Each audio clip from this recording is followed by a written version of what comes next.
Bueno, en esta clase vamos a continuar con las medidas en las figuras planas, ¿sí? Para recordar un poco, estábamos trabajando unidades de longitud, donde anteriormente definimos qué significaba medir, ¿sí? Y recordamos también que utilizábamos el sistema métrico.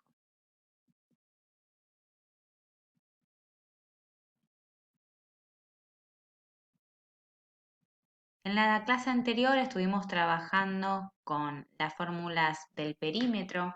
Recordamos que el perímetro fundamentalmente es la suma de todos los lados.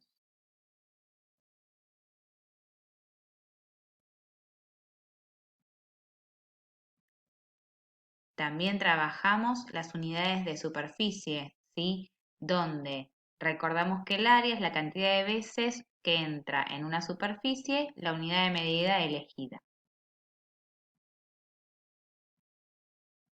Entonces hoy vamos a definir un poco lo que es el área.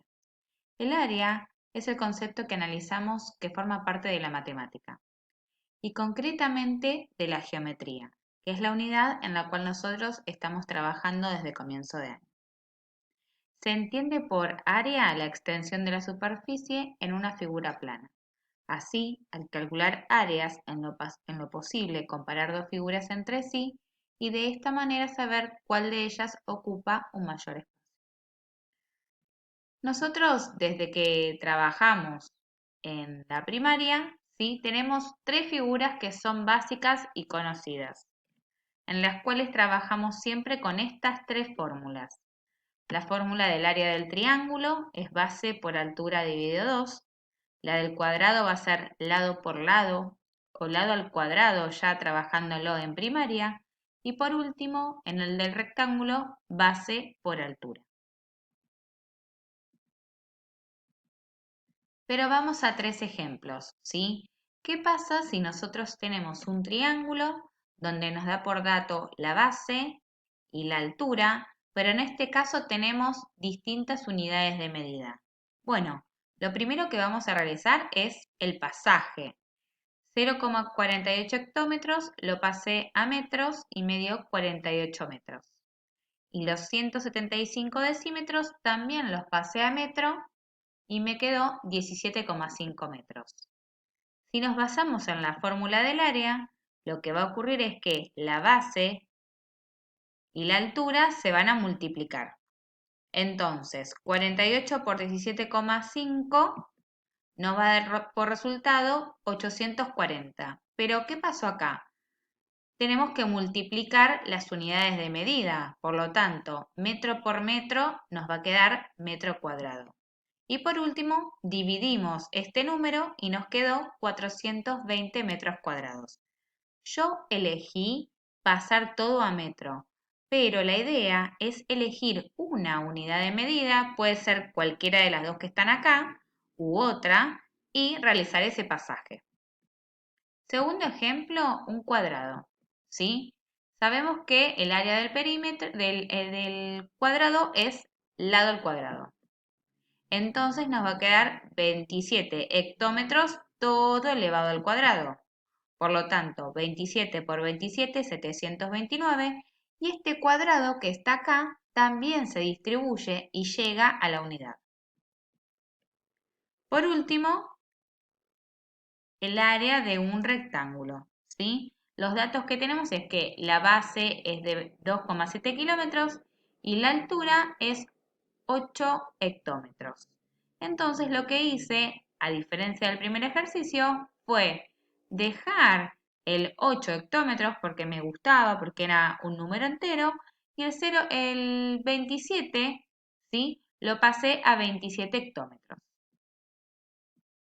Entonces los multipliqué 27 por 8 y por último hectómetro por hectómetro, hectómetro cuadrado. Estos tres resultados, ¿sí? Fíjense que en todos los casos estuve utilizando las mismas unidades de medida, ¿sí? Yo podría haber pasado este hectómetro a kilómetro y trabajar con el otro dato.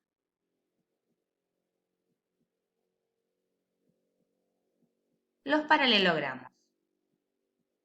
En este caso podemos ver un paralelogramo, ¿sí?, al cual le trazamos la altura.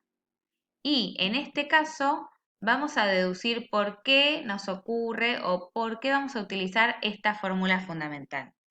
Porque si nosotros recortamos este pedazo de triángulo, esta porción de triángulo, y la trasladamos como muestran estas figuras, nos podemos dar cuenta de que en realidad un paralelogramo es lo mismo que un rectángulo. Por eso es que utilizamos la misma fórmula. Entonces, teniendo este paralelogramo, tengo los datos de la base, tengo los datos de la altura, realizo el pasaje correspondiente. Entonces, lo que me ocurre es que al reemplazar en la fórmula, tenemos a los dos datos con la misma unidad de medida y lo único que nos quedaría sería multiplicar a esos números. Siempre tengo que recordar que el área nos va a dar una unidad elevada al cuadrado. Nunca nos puede surgir que nos quede, por ejemplo, 3401 milímetros. Siempre la unidad va a estar elevada al cuadrado en el caso del área, no así en el perímetro. Rombo y romboide.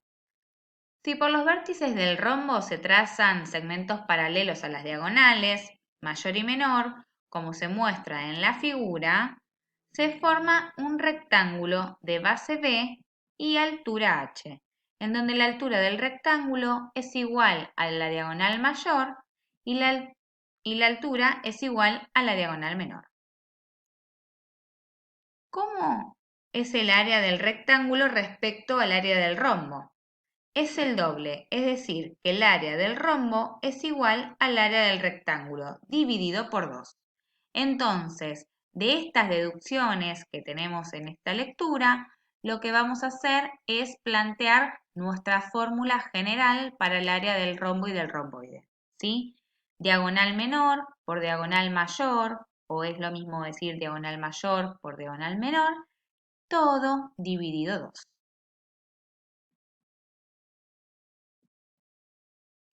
En el caso del trapecio, para poder deducir la fórmula, lo que vamos a hacer es dibujar dos trapecios que tengan la misma medida, ¿sí? Estos dos trapecios son iguales. Ahora, ¿qué pasa si al segundo trapecio yo lo invierto? Y luego, a ese mismo trapecio que tiene las mismas medidas, lo acerco sobre el otro. Cuando calculemos el área de toda esta figura que nos quedó un rectángulo, nos vamos a dar cuenta de lo siguiente, ¿no?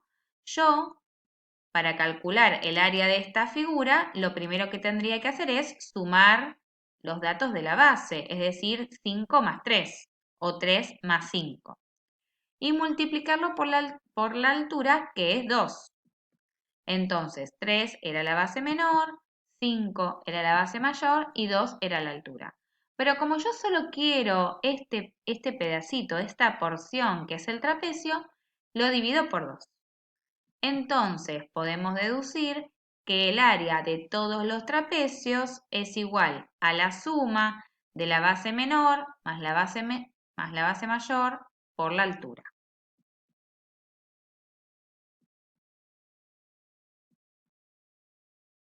En el caso de los polígonos regulares, recordamos que un polígono regular es aquel que tiene todos sus lados y ángulos congruentes, es decir, que son iguales. Y la apotema es un polígono regular. En un polígono regular es el segmento perpendicular que une el centro con el punto medio de uno de sus lados, ¿sí? Como tenemos en esta figura, el apotema parte del centro y forma un ángulo recto con uno de nuestros lados. Claramente, si yo tengo un hexágono, voy a tener 6 apotemas, pero la distancia va a ser la misma. Y para poder calcular el área de cualquier polígono regular, la fórmula es el perímetro, es decir, la suma de todos los lados, multiplicado por el apotema dividido 2.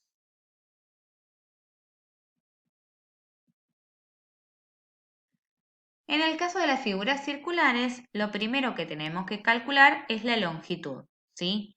Al dividir cada perímetro por su diámetro con la calculadora, obtendremos el valor de pi, que es 3,14. Este valor constante relaciona la longitud de la circunferencia y su diámetro para todos los círculos, sin importar su tamaño. Es decir, que siempre me va a dar 3,14. Entonces, el perímetro del círculo es la longitud de la circunferencia y se obtiene al multiplicar la longitud de su diámetro por pi. Es decir, que la longitud tenemos como resultado que es 2 por pi por el radio.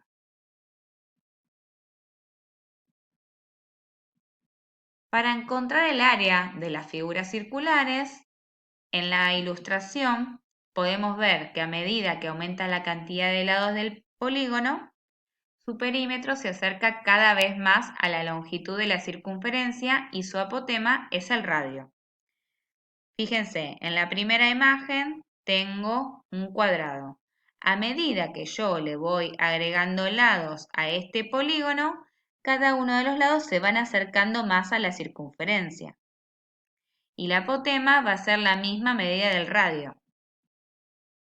Si el polígono tuviese miles de lados, casi no podrías distinguirlo de la circunferencia. Por esa razón, se puede pensar que la fórmula del área del círculo como la de un polígono regular de infinitos lados. Entonces definimos que el área va a ser igual a pi por el radio al cuadrado.